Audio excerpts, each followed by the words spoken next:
Okay, I decided to tell my boat story to you to show you how I struggle after I bought my second used boat, or actually third. Gosh, can't even remember how many used boat I bought. But anyway, here is the story. So let's zoom this bigger so we can see it better. Um, let's do bring it up to 100%. Right. So the boat name is Get Wet.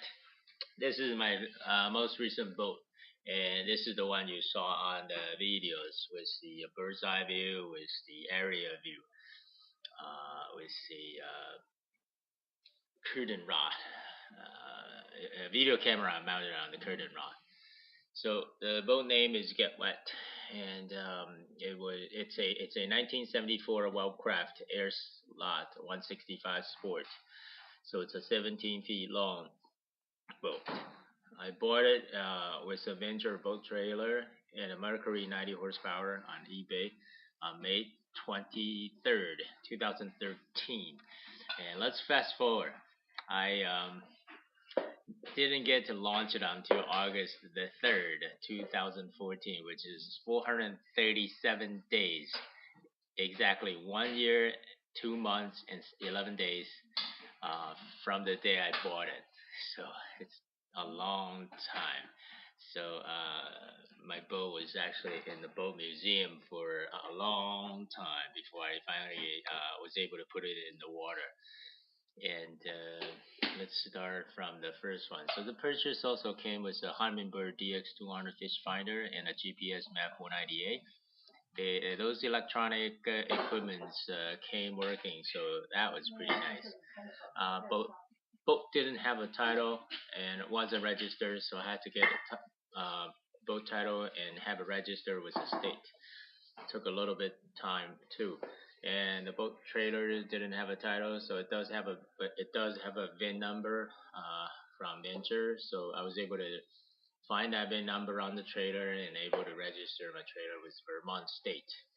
I didn't get a trailer title because my boat is shorter than 25 feet long, and smaller boat trailers does not need a title under Vermont state law.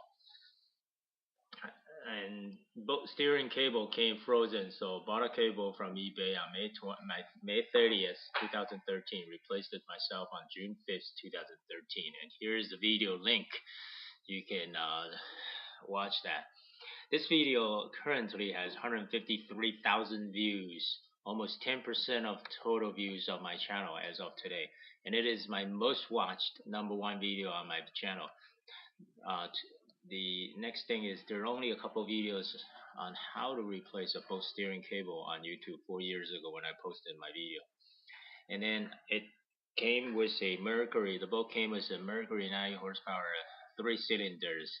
It was hard to start, and one cylinder was scorched, meaning there's a dent inside the cylinder wall so badly that it's probably a ruptured oil tube feed.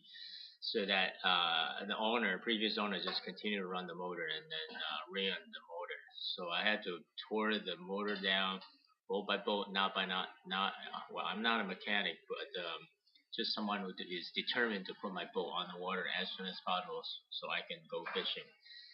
And here's my compression test video on that Mercury motor on August 31st, 2013. And here's a playlist of the teardown videos started on February 22nd, 2014. There are 14 videos in this playlist, so enjoy. The mechanic shop for my motor hole too big, so I decided to get a replacement outboard. It was a waste of time and money, and that machine shop is just not up to par. And I had to pay the deposit to have that cleaned before he can bore it. So it was a pretty bad deal. Lost the motor and lost the time to take the motor to his shop, and it was a total waste of time. You know, a lost position for him and for me. So I later found a Johnson 90 horsepower 4 cylinders on Craigslist, on April 19th, 2014 at Camp Narrows, Maryland, just across the Chesapeake Bay Bridge, the Sandy Point State Park. The tilt tube was totally rusted out, so I had to clean the tilt tube and fit the steering cable through. And when I went there to try to get it, the outboard almost fell into the ocean along with the engine lift. And here's the video I posted it. It's on April 19, 2014. I posted a video here. Take a look. I mean, it's kind of scary. It's kind of funny too. It would be another loss of the time for the seller and for myself because I had to drive over an hour to get to Camp Narrows and over the Bay Bridge. That's another, I don't know, $7 or $4 toll. It's a kind of scary moment. But the only good thing, well, actually, the good thing out of that trip was we went to Harris Crab House, had a very, very nice seafood lunch, and that was a very pleasant surprise because we didn't plan that trip. We didn't know that area that well. We just asked the seller, who happened to be a commercial crab fisherman, so he told us where to get some seafood and blue crabs of the Chesapeake Bay. So that was very nice. And then the next thing was I had to clean the tilt tube quite a few times. First time was on April 27th. I posted a video here, and then later on July 18th, 2014. And guess what? Every year or every other year, I had to clean the tilt tube. It's kind of pain in the neck, so I replaced it with hydraulic steering, and I now don't have any problems so far. So we'll see how long this Baystar hydraulic system is going to last. Anyway, so on August 3rd, 2014, I finally launched my boat for the very first time at the Gravely Point boat ramp. You can watch my first launch video here, and then there are lots of other boat launch or boat ride video on Potomac River, Sandy Point State Park, as well as Chingley Island. I even took my boat and trailer all the way out to Chingley Island. It was a 4 hours, almost 5 hours one-way road trip, and the trailer held up as well as the boat. It was a great time. You know, we were on the water in Chingley Bay for 4 days or 3 days rather, but 4 days actually, 4 nights. It was very, very nice. The boat just performed so flawlessly or perfectly.